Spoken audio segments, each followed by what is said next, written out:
Hey everyone, welcome back and thank you for being here. So in this video, this is the first one I'm using, first lecture video I'm making with the new GoPro, and I hope everybody can hear me well. I have these microphones also DJI mini mics, and they seem to do better when I hold it, like, I don't know, I'm sure it's fine. They have these dead cats as well, so those will help in the windy areas when we're hiking. Yeah, and I got like a head strap so that I can have Winchester, one hand for Winchester and one hand free for like holding a book or something. But so then it'll be like from my head, right? I'm also at my grandparents' house.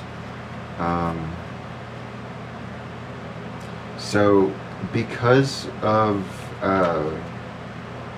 trying to use better technology with this GoPro, we're not going to do any screen sharing for this episode, but you do have access to the annotations that we are covering, all on the website for free, hillj.net/annotations/ or you can just go to hillj.net, and annotations is the first tab at the top. So this should be the last episode in our series. I want to do 2 poems by Louise Gluck that are also listed there now. Those will be Winter Recipes from the Collective and The Denial of Death. And we only have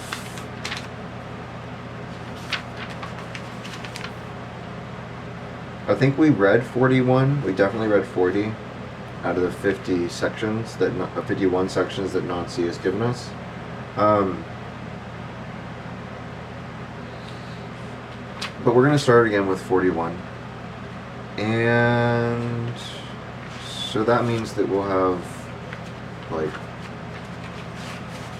6.5 pages. Yeah. We'll take a look at the footnotes, but that still probably won't cover the whole hour. So let's see, 2.5 minutes in. I think I can change it to where the display doesn't automatically dim, which is probably what I want to do in the future. Although it probably saves a lot of battery as long as I know that, but that is fine. Anyway.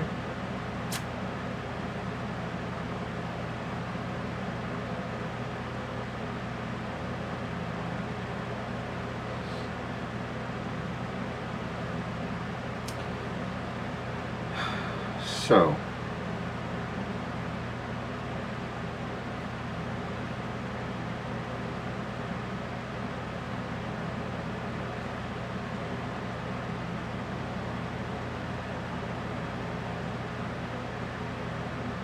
if we go to hillj.net/annotations and go down to Gluck, we'll start with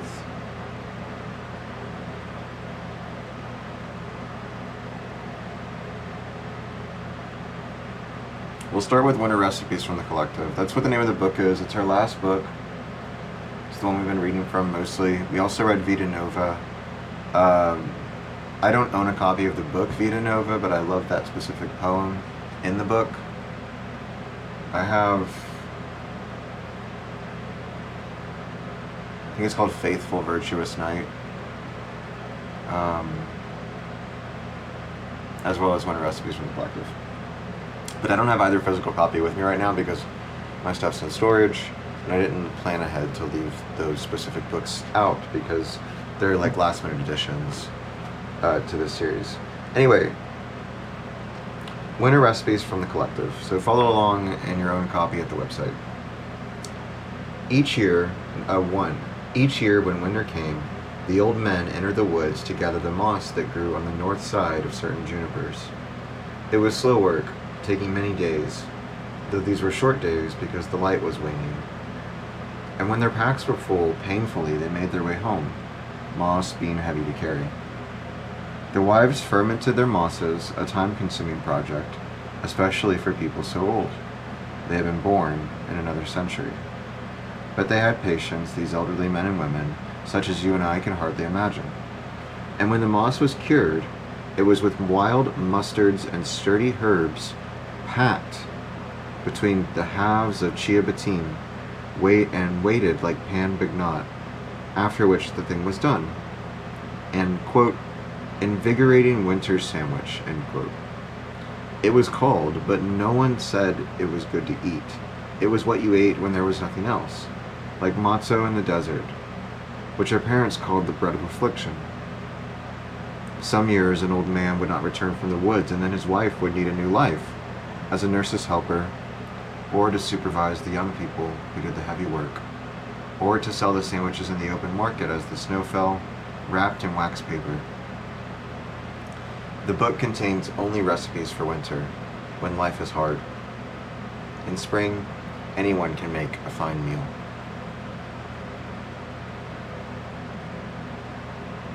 Two. Of the moss, the prettiest was saved for bonsai, for which a small room had been designated, though a few of us had the gift, and even then a long apprenticeship was necessary, the rules being complicated. A bright light shone on the specimen being pruned, never into animal shapes which were frowned on, only into those shapes natural to the species. Those of us who watched sometimes chose the container, in my case a porcelain bowl, given me by my grandmother. The wind grew harsher around us. Under the bright light, my friend, who was shaping the trees, set down her shears. The tree seemed beautiful to me, not finished perhaps. Still it was beautiful, the moss draped around its roots. I was not permitted to prune it, but I held the bowl in my hands, a pine blowing in high wind, like man in the universe. 3. As I said, the work was hard, not simply caring for the little trees, but caring for ourselves as well, feeding ourselves, cleaning the public rooms. But the trees were everything, and how sad we were when one died, and they do die. Despite having been removed from nature, all things die eventually. I minded most with the ones that lost their leaves, which would pile up on the moss and stones. The trees were miniature, as I have said, but there is no such thing as death in miniature. Shadows passing over the snow, steps approaching and going away. The dead leaves lay on the stones. There was no wind to lift them. 4. It was as dark as it would ever be, but then I knew to expect this, the month being December, the month of darkness. It was early morning. I was walking from my room to the arboretum for obvious reasons. We were encouraged never to be alone, but exceptions were made. I could see the arboretum glowing across the snow. The trees had been hung with tiny lights. I remember thinking how they must be visible from far away. Not that we went mainly far away. Everything was still. In the kitchen, sandwiches were being wrapped for market. My friend used to do this work. Huli Songli, our instructor called her, giver of care. I remember watching her inside the door, procedures written on a card in Chinese characters, translated as the same things in the same order. And underneath, we have deprived them of their origins. They have come to need us now.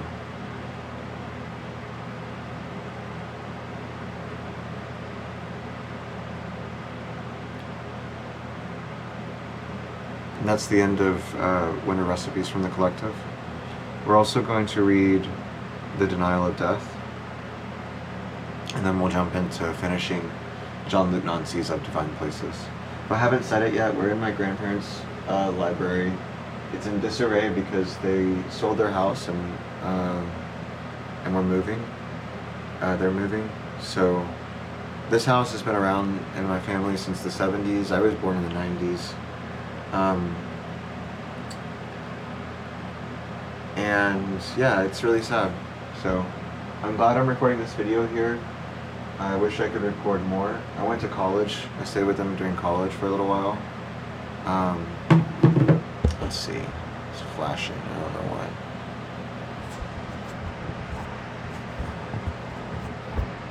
It's warm, but I think it's fine. Like I said, this is my first time recording. I'm not sure if they're really meant for like long videos like this. I'm gonna take a look at the better data on the back and see what percentage we're at. 81% on battery. So we've gone through about 20%, 50, because it was at like 96, 15% for 10.5 minutes. So, I don't know. Maybe it'll get to 55, maybe it'll get to an hour. Hopefully. Okay. The denial of death. 1. A travel diary. This one's one of my absolute favorites by Louis Gluck. I might like it more than Vita Nova, even. So. 1. A travel diary. I had left my passport at an inn we stayed at for a night or so, whose name I couldn't remember. This is how it began. The next hotel would not receive me. A beautiful hotel in an orange grove with a view of the sea. How casually you accepted the room that would have been ours. And later, how merrily you stood on the balcony, pelting me with foil-wrapped chocolates. The next day you resumed the journey we would have taken together. The concierge procured an old blanket for me. By day, I sat outside the kitchen. By night, I spread my blanket among the orange trees. Every day the same, except for the weather. After a time, the staff took pity on me. The busboy would bring me food from the evening meal, the odd potato or bit of lamb. Sometimes a postcard arrived. On the front, glossy landmarks and works of art. Once, a mountain covered in snow. After a month or so, there was a postscript. X sends regards. I say a month, but really I had no idea of time. The busboy disappeared. There was a new busboy, then one more, I believe. From time to time, one would join me on my blanket. I loved those days, each one exactly like its predecessor. There were the stone steps we climbed together in the little town where we breakfasted. Very far away I could see the cove where we used to swim, but not hear anymore the children calling out to one another, nor hear you anymore, asking me if I would like a cold drink, which I always would. When the postcard stopped, I read the old ones again. I saw myself standing under the balcony in that rain of foil-covered kisses, unable to believe you would abandon me, begging you, of course, though not in words. The concierge, I realized, had been standing beside me. Do not be sad, he said. You have begun your own journey, not into the world like your friends, but into yourself and your memories. As they fall away, perhaps you will attain that enviable emptiness into which all things flow, like the empty cup in the Tao Te Ching. Everything has changed, he said, and everything is connected. Also, everything returns, but what returns is not what went away. We watched you walk away, down the stone steps and into the little town. I felt something true had been spoken, and though I would have preferred to have spoken it myself, I was glad at least to have heard it. 2. The story of the passport. It came back, but you did not come back. It happened as follows. One day, an envelope arrived bearing stamps from a small European republic. This, the concierge handed me with an air of great ceremony. I tried to open it in the same spirit. Inside was my passport. There was my face, or what had been my face at some point deep in the past. but I had parted ways with it, that face, smiling with such conviction, filled with all the memories of our travels together and our dreams of other journeys. I threw it into the sea. It sank immediately, downward, downward, while I continued, staring into the empty water. All this time, the concierge was watching me. "Come," he said, taking my arm, and we began to walk around the lake, as was my daily habit. "I see," he said, "that you no longer wish to resume your former life. To move, that is, in a straight line as time suggests we do, but rather," here he gestured toward the lake, "in a circle, which aspires to that stillness at the heart of things, though I prefer to think it also resembles a clock." Here he took out of his pocket the large watch that was always with him. "I challenge you," he said, "to tell, looking at this, if it is Monday or Tuesday. But if you look at the hand that holds it, you will realize I am not a young man anymore, and my hair is silver. Nor will you be surprised to learn it was once dark, as yours must have been dark, and curly, I would say." Through this recital, we were both watching a group of children playing in the shallows, each body circled by a rubber tube, red and blue, green and yellow, a rainbow of children splashing in the clear lake. I could hear the clock ticking, presumably alluding to the passage of time, while in fact annulling it. "You must ask yourself," he said, "if you deceive yourself, by which I mean looking at the watch and not the hand holding it." We stood a while, staring at the lake, each of us thinking our own thoughts. "But isn't the life of the philosopher exactly as you describe?" I said, "going over the same course, waiting for truth to disclose itself?" "But you have stopped making things," he said, "which is what the philosopher does. Remember when you kept what you called your travel journal? You used to read it to me. I remember it was filled with stories of every kind, mostly love stories and stories about loss, punctuated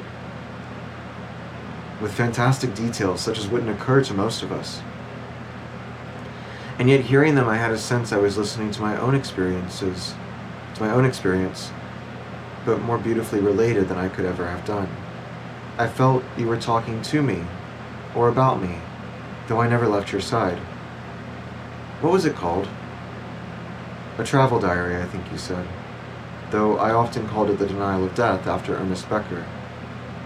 And you had an odd name for me, I remember." "Concierge," I said. "Concierge is what I called you. And before that, you. Which is, I believe, a convention in fiction."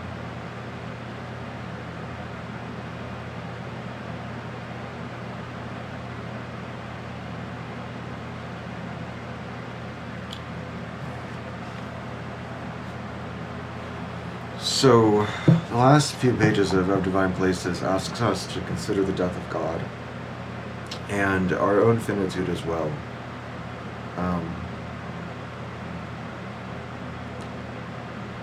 So, we're on page 144. I'm not sure what page it is in the PDF because I don't have that on me right now. I'm going to make sure that we can see everything clearly. So, I'm still trying to stretch out. Sorry, guys. 41. What if we were to shift the question very slightly, and instead of asking, "What is God?" a question of essence that it is impossible for us to answer, since God has already provided an answer to the question of essence itself, and even to the question of superessence.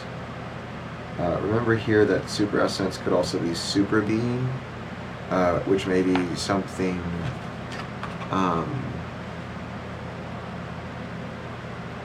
above and beyond. I believe super is the one that goes above and beyond. Let me check. Do.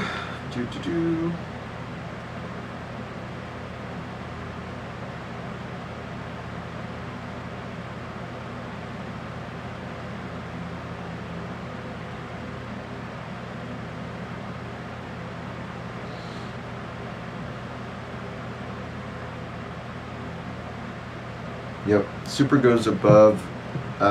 This is footnote 8 on page 165. Um,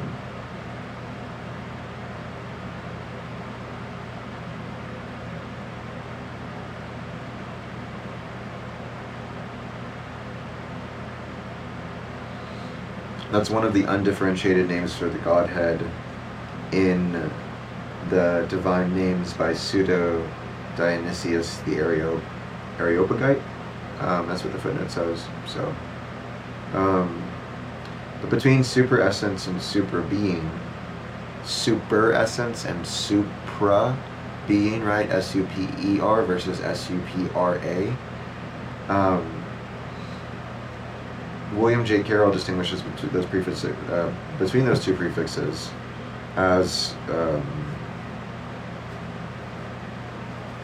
super as being indicating an exceptional or outstanding member of a group, and supra is indicating that which transcends or is beyond a particular group. So, and even to the question of super essence, we were to ask, what is a God? We would not have gained very much, no doubt, but at least we would have gained this. Capital God is indistinguishable from his own essence.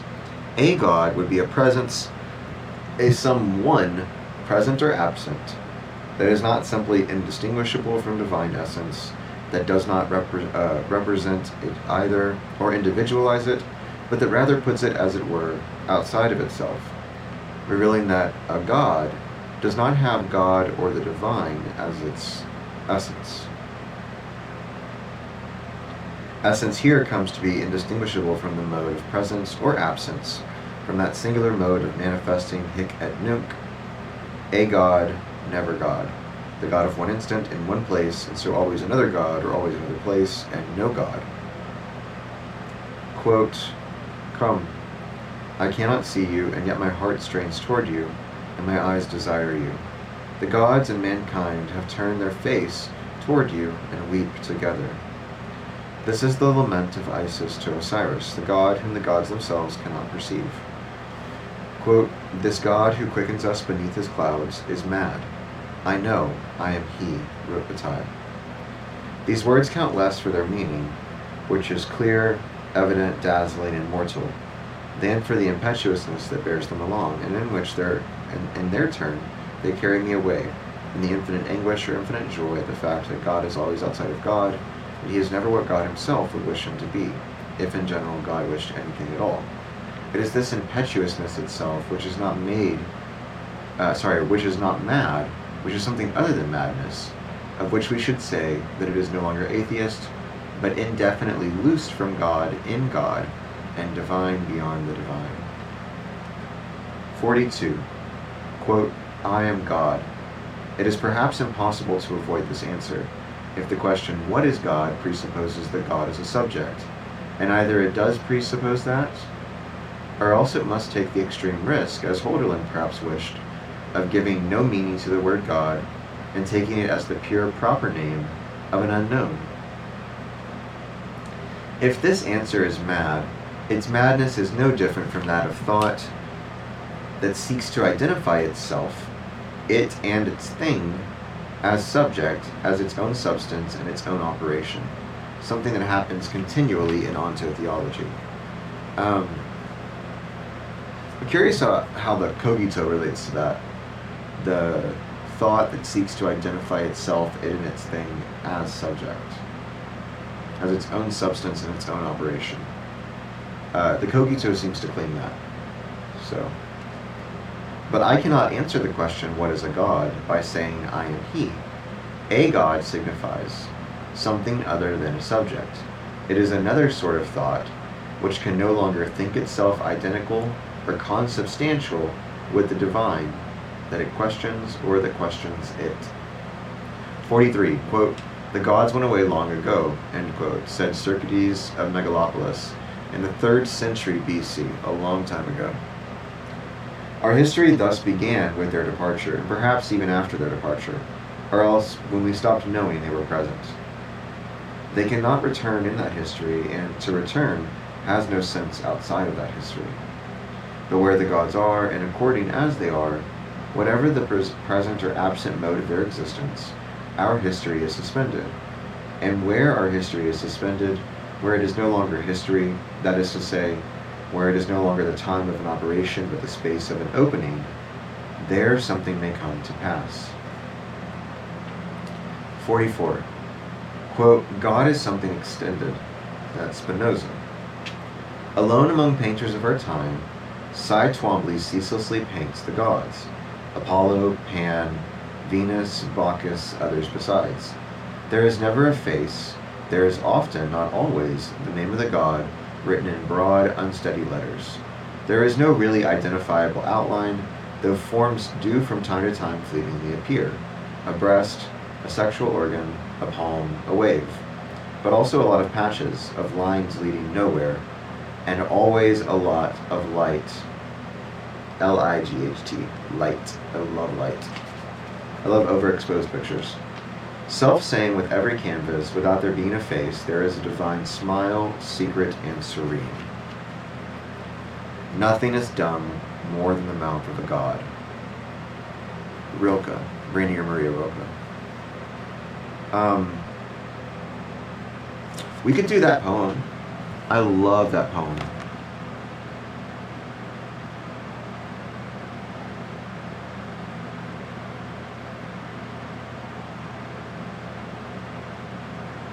So this one's not on my website. It's called Widening Circles by Rainier Maria Rilke, translated by Joanna Macy. It's really short, and it's from Rilke's Book of Hours, Love Poems to God, which would be really cool. I haven't read it. I just know this one poem for some reason. I live my life in widening circles that reach out across the world. I may not complete this last one, but I give myself to it. I circle around God, around the primordial tower. I have been circling for thousands of years, and I still don't know. Am I a falcon, a storm, or a great song? Love that one. Okay. 45. The face of the divine is not a countenance. It is not the other autrui,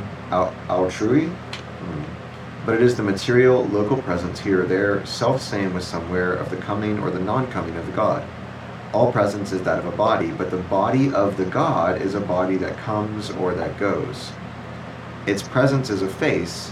It is that before whose face we are offered. And this is inscribed in space as so many divine places. Quote, my principle in the notion of God as spirit, God considered as perfection is denied. End quote from Nietzsche. 46. Naming or calling the gods perhaps always necessarily resides not in a name, even one equipped with sublime epithets, but in whole phrases, with their rhythms and their tones. The gods will go away one day, as mysteriously as they came, leaving behind them a shell in human form, enough to fool the believers. Henry Miller.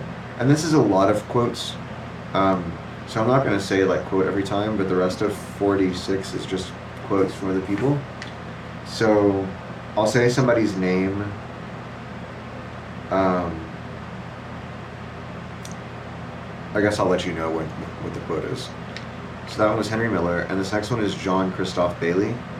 This is the true history of the gods, this fading. The gods, what I call thus so as to help you, a name. Hey everyone, welcome back and thank you for being here. So in the last video, it ended unexpectedly. My GoPro overheated, which is not something I expected to happen. For longer videos, I will probably have to use external power instead of the battery. But yeah, we'll worry about that later. Right now, we're gonna start on 46 over again.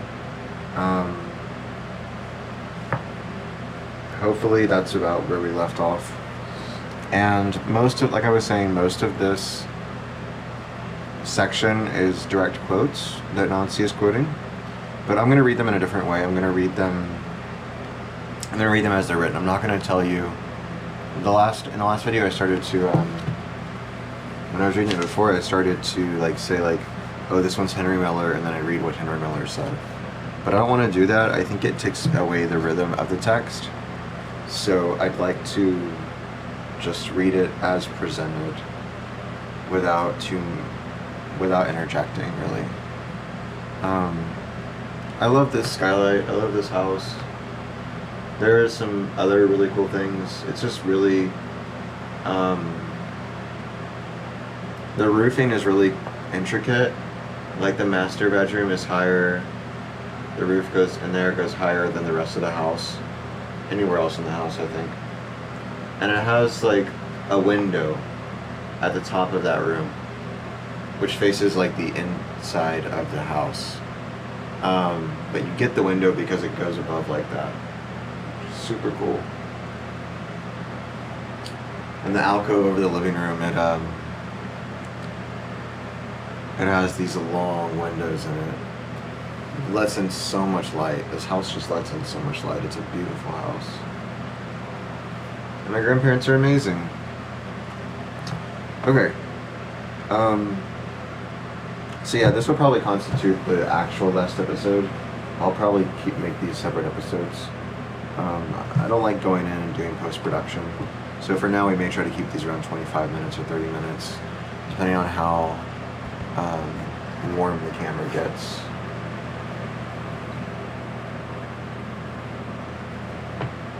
I do have like a battery bank I can use, but I don't have it with me right now. So, 46. Naming or calling the gods, perhaps always necessarily, resides not in a name, even when equipped with sublime epithets, but in whole phrases with their rhythms and their tones. So here's where the quoting starts. The gods will go away one day as mysteriously as they came, leaving behind them a shell in human form, enough to fool the believers. Henry Miller. This is the true history of the gods, this fading. The gods, what I call thus so as to help you, a name, but I do not call the gods, they are. Jean-Christophe Bailly. Gathering together the fragments of the divine, even piecing together what will be lacking. Jean-Claude Lescaut. God keep us, and ho, eh? Amen on earth to all phenomena. What? James Joyce. No image is permitted. The background on either side might be accessible to the living, but it has been clouded over, out of respect, with a dark glaze.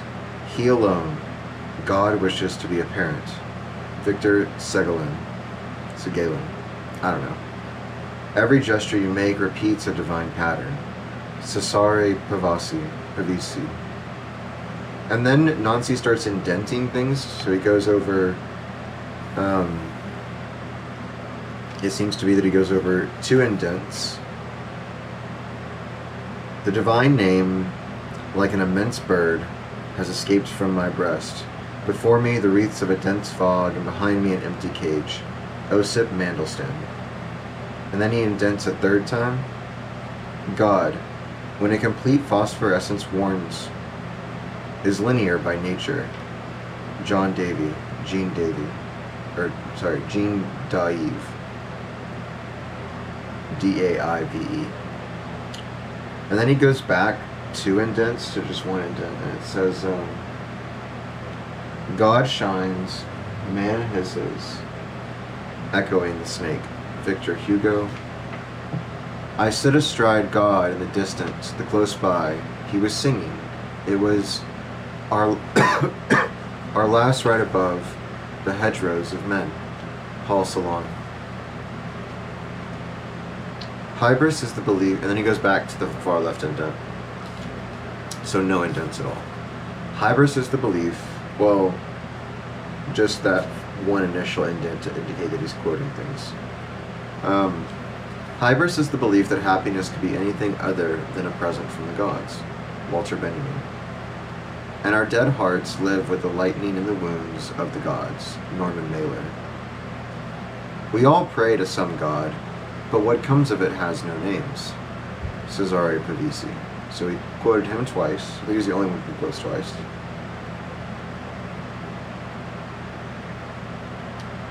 Then the gods are seized by dizziness. They stagger, go into convulsions, and vomit forth their existences. Gustave Flaubert. I believe Gustave Flaubert is the person who Jean-Paul Sartre was writing a... If I had my library, I could go grab the book and check it. But in the annotations on the website for Sartre, it should be there. So I guess I can check that. Sartre was writing a biography on Flaubert when he passed away.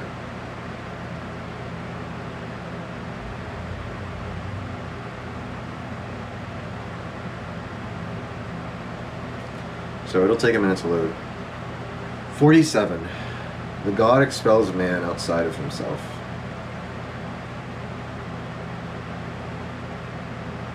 Yep. Sartre's health began to collapse whilst he was composing a huge biography of Gustave Flaubert, which remained unfinished. He became almost completely blind in 1973. Alright, back to Nazi. 47. The God expels man outside of himself. For Lucan, I don't know who Flaubert is other than that. For Lucan, when the God penetrated the Pythia, metumque priorum expulit atque hominem todo sibi cedere aius et pectore. He expelled all prior thought in order that she should yield herself up wholeheartedly to him. However, outside or inside of himself, man, insofar as he is the place of the God. On that account, perhaps another name than man would suit him better, since we are no longer accustomed to hearing that name as the name that stands face to face, vis-a-vis, with the name of the God, finds himself first and foremost in a state of destitution. So that's why I wanted to include those poems from Luke about death and grieving, and the book contains only recipes for winter when life is hard. Anyone can make a fine meal, or in spring anyone can make a fine meal. Destitution. We find ourselves destitute from God, by God, etc. It is always an extreme destitution in abandonment, without shelter or protection, that man appears, waxes, or wanes before the face of the God. Wherever he presents himself, God brings about destitution and denuding. Whether he presents himself or absents himself, and that is the secret of God, he denudes man and leaves him destitute. Destitution should not be contrasted with the magnificence of worship or with the splendor of hymns. All of these, on the contrary, are apt to reveal the infinite abandonment and fragility of the one who performs the rites.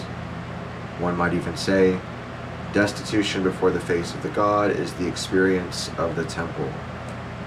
48. In the temple, worship, prostration, celebration take place. Hieratic postures, sacred recitations, consecrated actions bring us into contact with divine mystery, with the nakedness of God himself. The altars where, according to ritual, sacred substances are touched are always basically theaters of obscenity, and places of obscenity in turn are altars, the eye of Horus between the thighs of Pharaoh's wife. Henceforth, all experience of temple and altar has passed into experience of the obscene.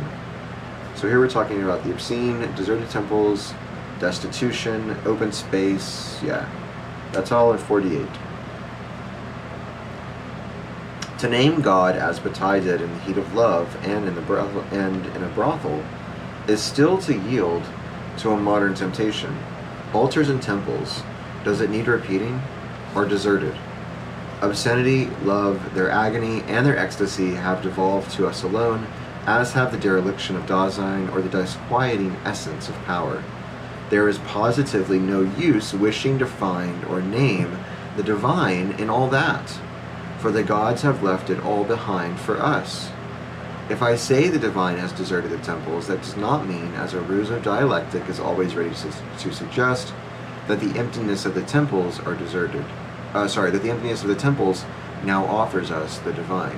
No, it means precisely and literally the temples are deserted, and that our experience of the divine is our experience of its desertion.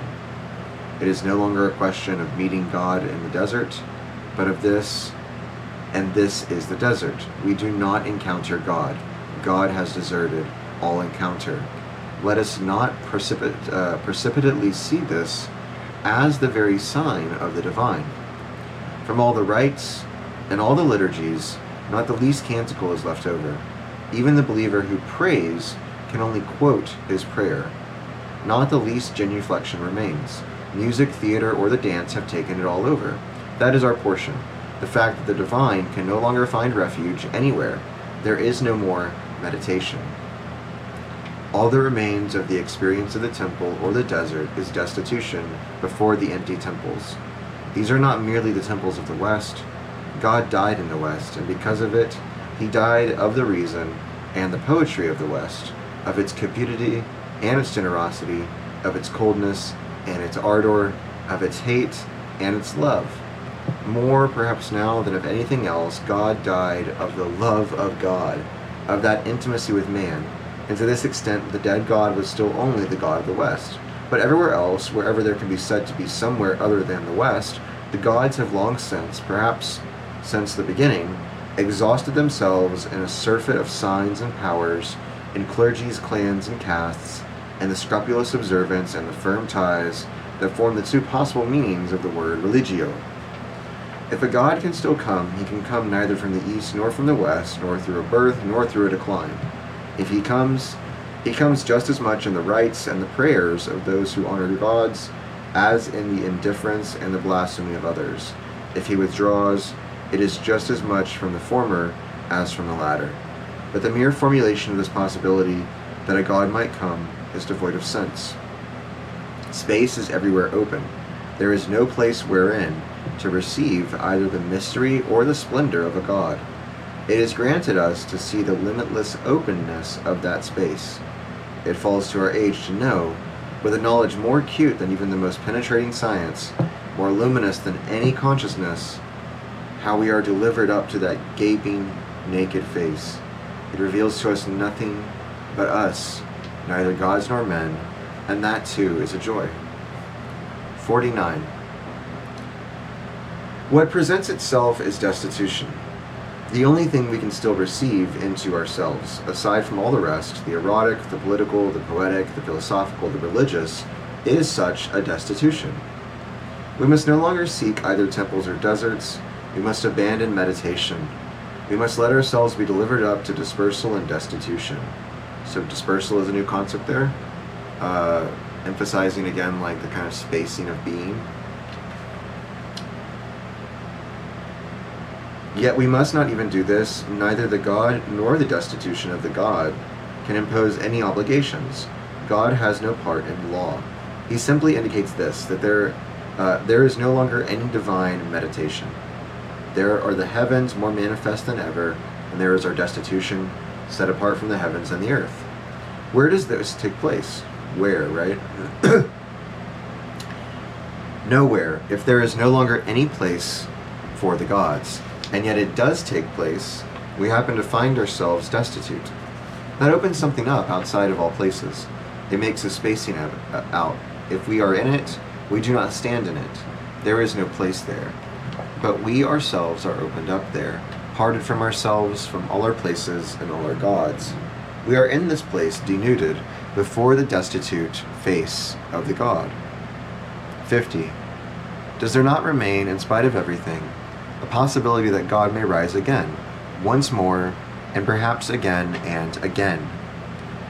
No doubt this possibility exists in defiance of everything. It is written into the most stringent logic of our philosophy, that is to say, into the power of the negative. That God is not God, that is divine. That is ontotheological ecstasy, from St. Paul to St. Thomas, and from St. Thomas to Eckhart, Luther, and Hegel. Divine is the kenosis, whereby God empties himself, of his separation from man, of his abstract absoluteness. God is precisely that, the negation of his own particularity, his becoming man and corpse, and the negation of that negation, his resurrection, and his transfiguration into the universally radiant countenance of his own mystical body. But the final resurrection of God left upon this countenance some strange features. God is resurrected a final time with Nietzsche, with a parodic and dizzying uttering of the inevitable I am God of self-consciousness. I am Dionysus, the crucified, and all gods. A sort of monstrous spasm brings to completion in Ecce Homo both Holderlin's fraternity of gods, strange to the world, and the, quote, simple, most intimate knowledge of self, where in Hegel there resounds, quote, the harsh word that God himself is dead. God rises again, God gambles his own resurrection in the madness of Nietzsche, which combines the madness of Holderlin with that of Hegel, the madness of derangement, an exhausted calling to the gods, and the madness of the night of consciousness that knows the self as negated. Quote, that harsh expression is the expression of the most intimate self-knowledge, the return by consciousness into the depths of the night of me equals me, which no longer perceives or knows anything outside of that night, end quote. The last god to rise again went mad. His madness is both what arises as at the furthest extreme of the cogito, the quote ego sum, uttered in the negation of its own substance, and what is set off mechanically in the infinite reciting of the extreme edge of language, that is to say, in the impossible naming of all divine names which are lacking. God has become the twofold madness of the absolute subject of utterance, and l'annonciation, and of the infinite number of subjects of the uttered, l'énoncé, in our logos.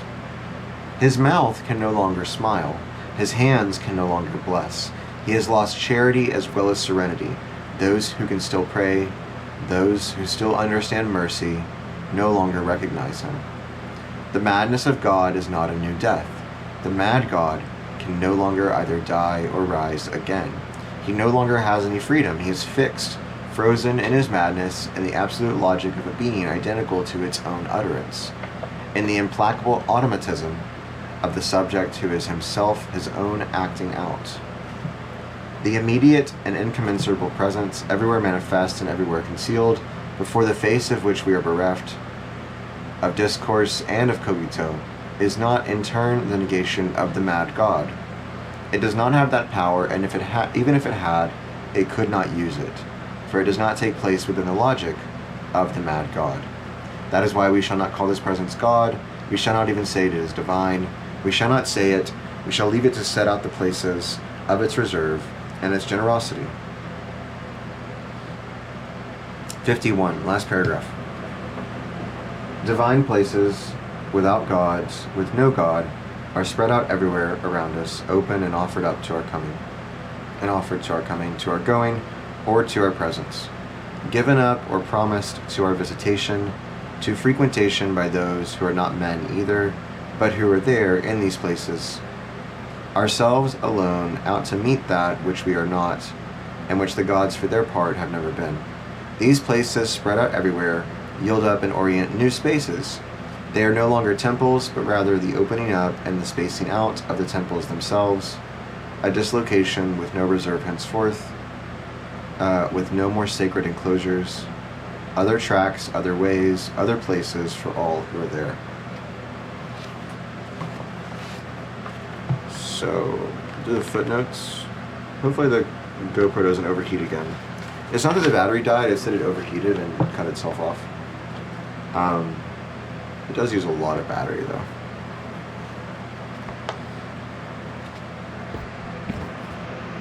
And it's also very hot again. So, I'm not going to read the footnotes to you, I don't think, just because of that. But there's good stuff in there. I tried to highlight what I thought was cool. So maybe I'll just read those. 9. But to comprehend a God uncontaminated by being is a human possibility that is no less important and no less precarious than to rescue being from the oblivion into which it is said to have fallen in metaphysics and onto theology. Our joy is almost too small for us to grasp him. We must often be silent. Sacred names are lacking.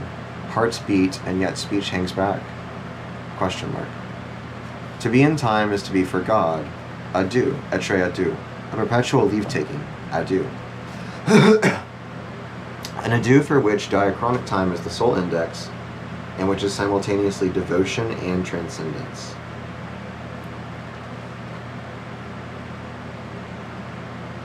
This early text expresses an attitude of God to God and the divine that Heidegger will subsequently reject. Nancy alludes to this last reference in section 2.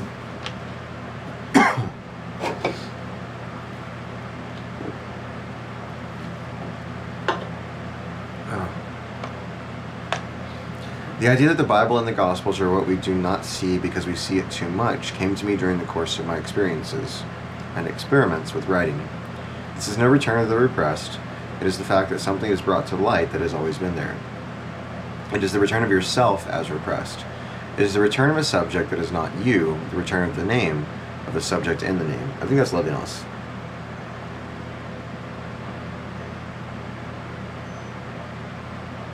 No, Philip Solaris, which is cool.